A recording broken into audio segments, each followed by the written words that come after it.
Ito po yung sa akin. Mag-enjoy. Yan, nasira yung kapatid. Mag-enjoy tayo.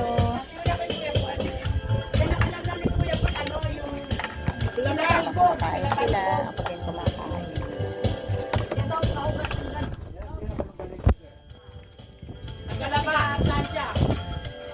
Maglaba, magaling ako. Dire-diretso. Tayo.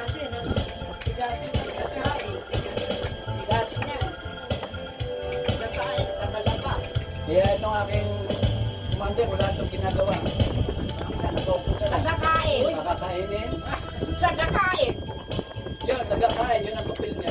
Oy.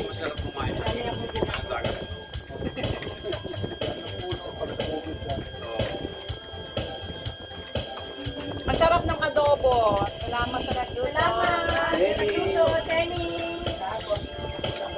Anong oras na kaya natulog? Dahil na natulog. Maaga pag gumising. Ten, tapos nagising ng maaga. Para ibalik ka ng ano. Yun palang gwardiya eh. Oh, yung ano ha, pagkain ng pusa. Hindi kapon ha. Nag-aantay sa atin. Kaya nga bago kami umalis doon natin, pinakain ni Anne rin yung pusa eh.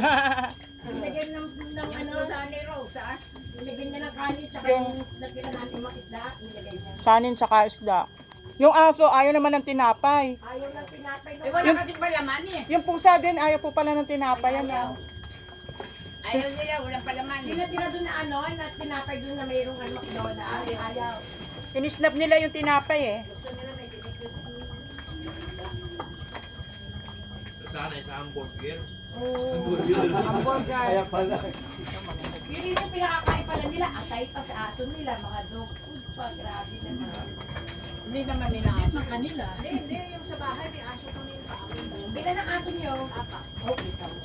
At pusa nyo? Doon sa bahay, wala kasi pinapatay. Kapit bahay yung pusa. Walang pusa sa Kalibo.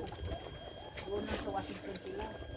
Kaya hindi makapunta yung mga asong Yung aso ninyo doon sa Kalibo. sa New Washington. Hindi sila Ay, makapunta. sa New Washington. Kasi tinignan.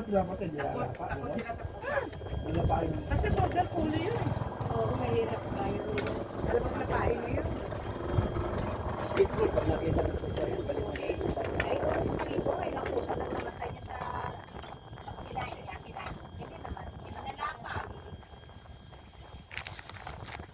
Ay, may paksil. Masarap yung tamban. Yung tambay, nakakita ng paksil.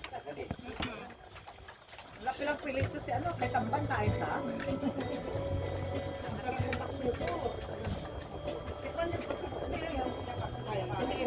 Kaya na, ano ang sabihin na?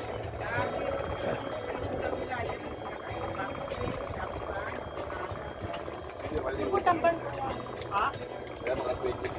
Malalim eh. Mga hindi po kami marunong lumangoy eh. Ito dyan, pwede kayo maligo dyan. Kaya nga, buti nga po may ganyan magandang idea ito. Ay, ko lang nakita yung ganyan idea. Kasi pa nagbabasa kami, sa labas kami lumalang. Naka-floating, ano na? Dyan pwede. Kaya maganda po, ngayon ko lang nakita yung ganyan idea.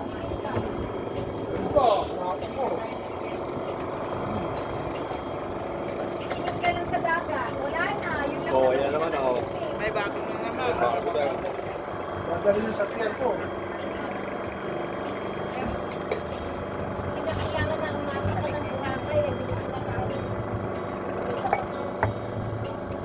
Virgin ayaw ko, virgin. Pag ganun sikat ito. Kung sila Kalibo. May malalim pa, may mas maganda kung walang pupuntahan. Nabalik ang team. Babalik ang team talaga. Bukas naman yung mangrove, yung sinasabi ni Pastor B. Maglalakad